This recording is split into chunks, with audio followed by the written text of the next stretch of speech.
Thank you very much, Mr. President. Now that we heard from the leaders of the free world, now let's hear from some entrepreneurs. Like presidents, entrepreneurs activate when they see massive problems. Sometimes these problems exist in their communities. Sometimes these problems exist at a country level, like presidents and affordable health care and transparent governance. Sometimes these problems are global issues like food and income security. My name is Jahil Oliver. I'm the founder of Hello Tractor. We're an agricultural technology company. I'm from the U.S., but I live in Nigeria, in Abuja. Is Niger in the house? In Nigeria, you have about 28 million small farmers, mostly women, relying on hired labor that's expensive, that's inefficient, and is oftentimes unavailable. And what this means is crops are planted late, land is undercultivated, and these farm families lose income. Hello Tractor has come up with a solution to this problem. We developed technology that turns a tractor into a smart tractor. We then pair smart tractor owners with farmers in the market texting for tractor service. It's a local technology for the Nigerian marketplace. A farmer simply sends a text message into our cloud, and we pair that text with the nearest smart tractor owner. They arrive and provide a service that's 40 times faster than manual labor and 1/3 the cost. It is completely revolutionizing agriculture in Nigeria, soon sub-Saharan Africa, and ultimately the world. We want to export tractors to other markets outside of sub-Saharan Africa. Hello Tractor was driven by the need to fix the issue of global food and income security, and this is our solution to that problem. Thank you very much. All right.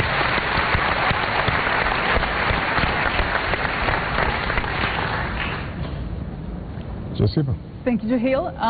So I'm Josipa Majic, CEO and founder of ID Guardian, a consumer device and biometric company based out of wonderful Zagreb, Croatia. Thank you.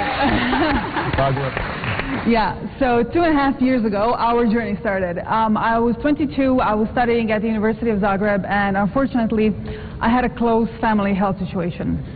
Now, that enabled me to really see how often in the healthcare system we ignore the emotional component in the patient. This is not because of doctors, this is because the way processes and medical devices are designed. They're sterile and sometimes even hostile. Although the emotional component is highly correlated with the outcome of the treatment, no one really pays attention to it. In that moment, we decided to make Teddy the Guardian, the first smart teddy bear in the world. It seamlessly, during the play, captures the child's heart rate, oxygen level, and body temperature, and sends that to a mobile app. So completely stress-free in a soothing and calming way, you get all of the vitals under your fingertip if you're a parent or a pediatrician. Now, the main value of this is our biometrics platform. So a platform where we reveal insights based on biometric data and behavior patterns. This is being used by some of the biggest companies worldwide and biggest brands to improve their existing and create new products. So for example, if you go to any local store, buy a shampoo or a shower gel, it's currently being designed based on what you claim you like, but in the future it will be designed using our technology and based on what your body is really loving. So what we're trying to create, thank you. So what we're trying to create is really devices that know how people feel even when they don't have the capacity to articulate that. The people within our community who are suffering the most, we want to create devices and an environment that will be able to sense when these things are happening. All of this has enabled us to, one, startup open, organized by Global Entrepreneurship Week. We have 16 employees, offices in Palo Alto, London, and wonderful Zagreb, Croatia. And now with some of the most amazing engineers located there, we're really making the effort to bring all of these devices to the market and bring all this technology worldwide. Thank you.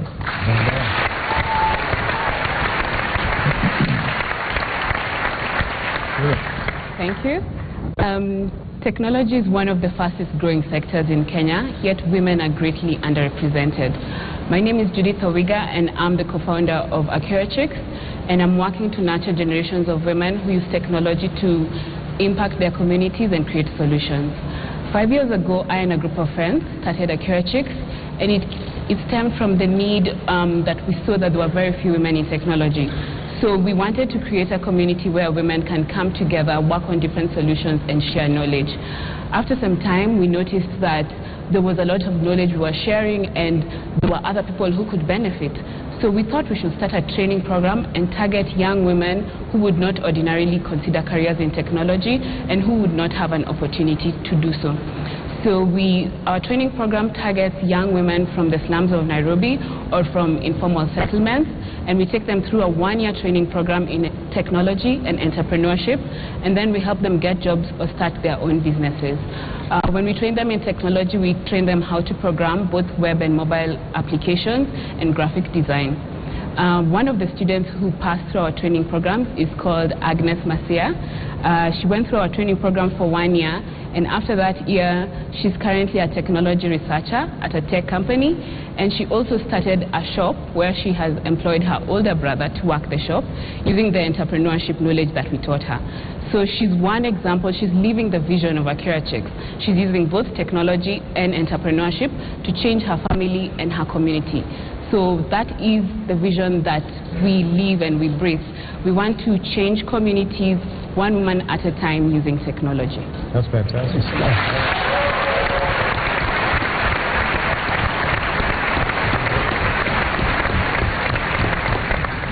So we've had an opportunity to just hear a small sample of some of the amazing entrepreneurs that are part of this wonderful summit put together by President Kenyatta, President Obama.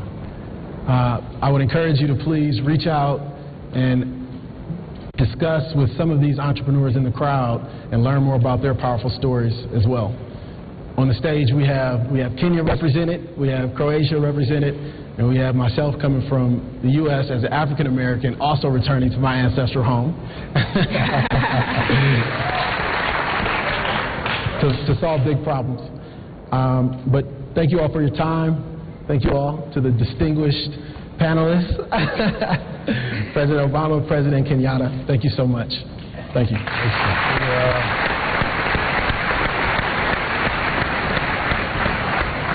Uhuru, any closing thoughts as you hear about these outstanding young people? I think all I want to say is that what you've heard from the experiences of these three great people right here is their ability to turn challenges into opportunity. And this really is the future. And we as governments should really just focus to create an enabling environment that allows these great young people to flourish and really be able to help us resolve some of the perennial problems that we continually face. I was just telling President Obama about the problems we're having as a result of climate change in terms of, our agricultural output, our need to really focus, on irrigation. I mean, here's a great guy here telling us he can solve that problem for me, so I need to see you soon. So I think really it's just for us to really create the environment, the enabling environment, as President Obama said, deal with some of the bottlenecks, some of the governance issues, deal with some of the problems, the structural problems that deny our people the ability to take advantage of this great, of the opportunities that actually exist. So mine is to say that you can count on our support. We are ready, we are willing, and we want to see what we can do to really help you move along and help us deal with the challenges that we are faced in this great continent. Absolutely. That's well said. I think what's also interesting is, as you listen to these three, and I think that I'm sure this is true of many of the entrepreneurs here as well. One of the advantages of this technological revolution that we're going through is that it can be tailored and adapted to different countries, different environments, different circumstances. In some cases, enabling countries to leapfrog over old technologies, to individualize what's done for a particular market or a particular need. And the kind of thing that Jalil is talking about, the share economy concept. We've got the founder of Airbnb out here, and you know, you can talk to him a little bit. He's doing pretty good. But there's a recognition that through these technological platforms, what might have previously required huge investments of capital and as a consequence big barriers to entry, now you can get a startup moving, and if it's the right idea, it can travel with the speed of, you know, how fast you can text. I can't text very fast, but I noticed Malia and Sasha, they and so, you know, I think that this makes a place like Africa or Croatia or other countries that historically may not have been viewed as right at the center of the global economy, suddenly they can compete on a level playing field. And if you have a good idea in Zagreb or in Abuja or wherever, now you potentially have access to a global marketplace in the ways that you haven't had before. What President Kenyatta said is absolutely correct, though, and that is for us to take full advantage of this, we have to support programs like Judith's so that our young people are being trained in this technology, that there are no barriers for girls to be trained in this technology. If half of your team is not playing, you've got a problem. And in too many countries, half of the team are women and girls are not participating enough in this. So we've got to invest in human capital so that they can, everyone has the opportunity to access this information. There's got to be the framework for access to capital, reduced regulatory barriers, the ability to start up businesses effectively, making sure that governments are facilitating as opposed to being parasitic on entrepreneurial efforts. That's our job. And I think that the good news is that we're seeing that recognition in more and more governments around the world. Not all of them always are practicing what they preach, but it's a start when governments feel obliged through, for example, initiatives like the Open Government Partnership that we started through the United Nations, where they feel obliged to acknowledge that they've got to get these rule of law issues and accountability issues and human investment issues right, then that gives us a lever to start continually improving the environment for all of you and your operations. And last point I would make, President Kenyatta alluded to this, I think it's very important for the business leaders who are here, the established business leaders, to understand that this is still a neglected market, and accessing